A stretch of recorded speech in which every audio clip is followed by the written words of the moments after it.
+1 എക്സാമിന് ഏറ്റവും കൂടുതൽ ചോദിക്കുന്ന ഒരു ഭാഗമാണ് വൺ ഡയമെൻഷണൽ മോഷനിലെ ഗ്രാഫുകളുടെ ചോദ്യങ്ങൾ. സോ വൺ ഡയമെൻഷനിലുള്ള ഗ്രാഫുകളെ നമുക്ക് എങ്ങനെ ഈസി പഠിക്കാമെന്നും 2025 ചോദിച്ച 3 മാർക്കിന്റെ ഗ്രാഫിന്റെ ക്വസ്റ്റ്യൻ എങ്ങനെ ചെയ്യാമെന്നാണ് നമ്മൾ നോക്കാൻ പോകുന്നത്. സോ ഹെഡിങ് ഇതാണ്, ശ്രദ്ധിക്കുക.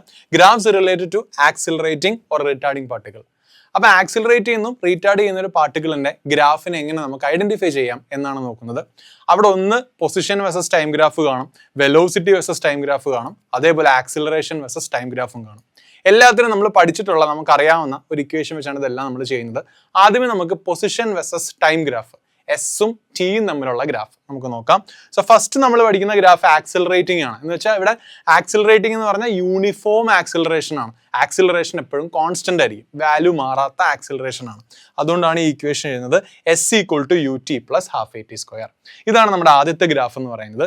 ഇവിടെ ഈ ടിയുടെ സ്ക്വയർ കണ്ടോ, സ്ക്വയർ വന്നാൽ അത് എപ്പോഴും പാരാബോളിക് ഷേപ്പ് ആയിരിക്കും. ടിയുടെ പവർ 1 ആണെങ്കിൽ അവിടെ സ്ട്രെയിറ്റ് ലൈൻ ആയിരിക്കും. അതാണ് എപ്പോഴും അറിഞ്ഞിരിക്കേണ്ടത്. അപ്പോൾ S=UT + ½ നമ്മൾ എഴുതുന്ന ഫസ്റ്റ് ഗ്രാഫ് ഈ നേച്ചറാണ്. ഇത് ഇമ്പോർട്ടൻ്റ് ആണ്, പഠിച്ചു വയ്ക്കുക.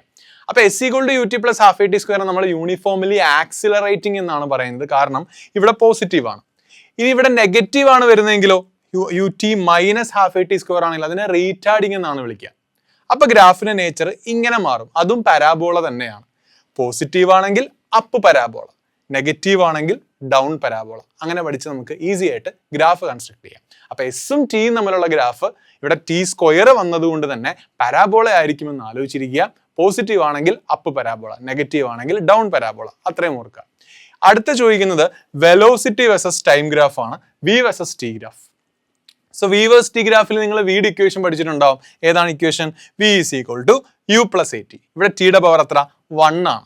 പവർ 1 വന്നാൽ അത് സ്ട്രെയിറ്റ് ലൈൻ ഗ്രാഫ് ആയിരിക്കും. Y=mx + c എന്നൊക്കെ പഠിച്ചില്ല, അതുപോലെ സ്ട്രെയിറ്റ് ലൈൻ ഗ്രാഫ് ആയിരിക്കും. 2 ആണെങ്കിൽ പരാബോള, പവർ 1 ആണെങ്കിൽ ടിയുടെ പവർ നോക്കിയാൽ മതി, 1 ആണെങ്കിൽ സ്ട്രെയിറ്റ് ലൈൻ ആയിരിക്കും. ഇവിടെ പോസിറ്റീവ് ആയതുകൊണ്ട് ഞാൻ പോസിറ്റീവ് സ്ട്രെയിറ്റ് ലൈൻ വരച്ചു, അതായത് മേലേക്ക് പോകുന്ന രീതിയിൽ വരച്ചു. ഇനി നമുക്ക് V=U - AT ഉണ്ട്. ഇതിന് നമ്മൾ റീറ്റാർഡിംഗ് എന്ന് പറയാം. U - AT ആണെങ്കിൽ ഡൗൺ. ഓക്കെ, കാരണം ഇത് പോസിറ്റീവ് ആണ്. കാരണം എന്താണ്? സ്ലോപ്പ് പോസിറ്റീവ് ആണ്, യൂണിഫോംലി ആക്സിലറേറ്റ് ചെയ്യുന്നത്. റീറ്റാർഡിംഗ് ആയതുകൊണ്ട് വെലോസിറ്റി കുറഞ്ഞു വരികയാണ്. സ്ട്രെയിറ്റ് ലൈൻ ആണ്, പക്ഷേ കുറഞ്ഞു വരുന്ന രീതിയിൽ വേണം കാണിക്കാൻ. അപ്പോൾ അതുമായി, അപ്പോൾ അപ്പ് പരാബോളയും ഡൗൺ പരാബോളയുമായി S വെസസ് ടിയിൽ. പിന്നെ നമ്മൾ V വെസസ് T ഗ്രാഫാണ്. സ്ട്രെയിറ്റ് ലൈൻ ആണ്, അപ്പ് സ്ട്രെയിറ്റ് ലൈനും ഡൗൺ സ്ട്രെയിറ്റ് ലൈനും. ഇനി നമ്മൾ ആക്സിലറേഷൻ ഗ്രാഫാണ്. ഓർക്കുക, ആക്സിലറേഷൻ ഒരു കോൺസ്റ്റന്റ് ആണ്. പക്ഷേ ആക്സിലറേഷൻ പോസിറ്റീവ് ആണെങ്കിൽ നമ്മൾ പോസിറ്റീവ് കോൺസ്റ്റന്റ് വരയ്ക്കണം, റീറ്റാർഡിംഗ് ആണെങ്കിൽ നെഗറ്റീവ് കോൺസ്റ്റന്റ് വരയ്ക്കണം. നമുക്ക് നോക്കാം acceleration versus time graph. So acceleration versus time graph നിങ്ങൾ നോക്കിയേ. ആക്സിലറേഷൻ പോസിറ്റീവ് കോൺസ്റ്റന്റ് ആണെങ്കിൽ നമുക്ക് പോസിറ്റീവായിട്ട് കോൺസ്റ്റന്റ് വാല്യൂവിൽ വരയ്ക്കാം.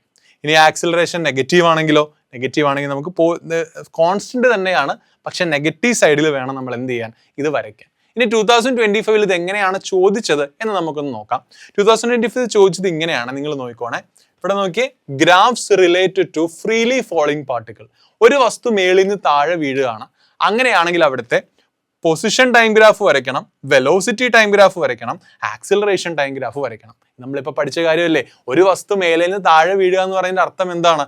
അത് യൂണിഫോംലി ആക്സിലറേറ്റ് ചെയ്യുകയാണ്. അപ്പോൾ നമ്മളിപ്പോൾ നേരത്തെ കണ്ടതിലുള്ള യൂണിഫോം ആക്സിലറേഷൻ ഗ്രാഫ്സ് വരച്ചാൽ മതി. അതായത് ഈ പറഞ്ഞ ഗ്രാഫുകൾ, ഈ ഇക്വേഷന് കറസ്പോണ്ടിങ് ആയിട്ടുള്ള ഗ്രാഫുകൾ വരച്ചാൽ മതി. S=UT + ½ AT². താഴേക്ക് വീഴുക എന്ന് പറഞ്ഞാൽ ആക്സിലറേറ്റ് ചെയ്ത് വരിക എന്ന് അർത്ഥം. അവിടെ ആക്സിലറേഷൻ G ആണെന്ന് മാത്രം, വേറെ വ്യത്യാസം ഒന്നുമില്ല. കാരണം വസ്തുവിനെ ഭൂമിയാണ് വലിക്കുന്നത് അല്ലേ.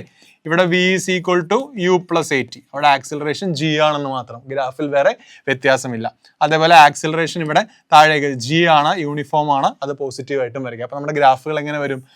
S വെസസ് T ആണ്. ഇവിടെ പോസിറ്റീവ് ആയതുകൊണ്ട് ഞാൻ അപ്പ് പരാബോള വരച്ചു. അടുത്ത V വെസസ് T ആണ്, അതും പോസിറ്റീവ് ആണ്, അതും നമുക്ക് എന്ത് വരയ്ക്കാം? പോസിറ്റീവായിട്ട് ഇൻക്രീസ് ചെയ്യുന്ന രീതിയിൽ വരയ്ക്കാം. അടുത്തത് A വെസസ് T ആണ്, ആക്സിലറേഷൻ പോസിറ്റീവ് ആണ്, അതും ഞാൻ കൊടുത്തു. അപ്പോൾ ഇങ്ങനെ നിങ്ങൾക്ക് ഗ്രാഫ് വരയ്ക്കാം. അപ്പോൾ യൂണിഫോംലി ആക്സിലറേറ്റിംഗ് എന്ന് പറഞ്ഞ് വരയ്ക്കാം. അപ്പോൾ ഒരു ഫ്രീലി ഫോളിംഗ് പാർട്ടിക്കിളിന്റെ ഗ്രാഫ് വെച്ചാൽ ഇങ്ങനെയും വരയ്ക്കാം, മറ്റേതും വരയ്ക്കാം. ഏതാണെങ്കിലും ഓക്കെയാണ്. അപ്പോൾ നമുക്ക് ഗ്രാഫുകളെ പെട്ടെന്ന് ഓർത്തിരിക്കാൻ സാധിക്കും. ഓക്കെ.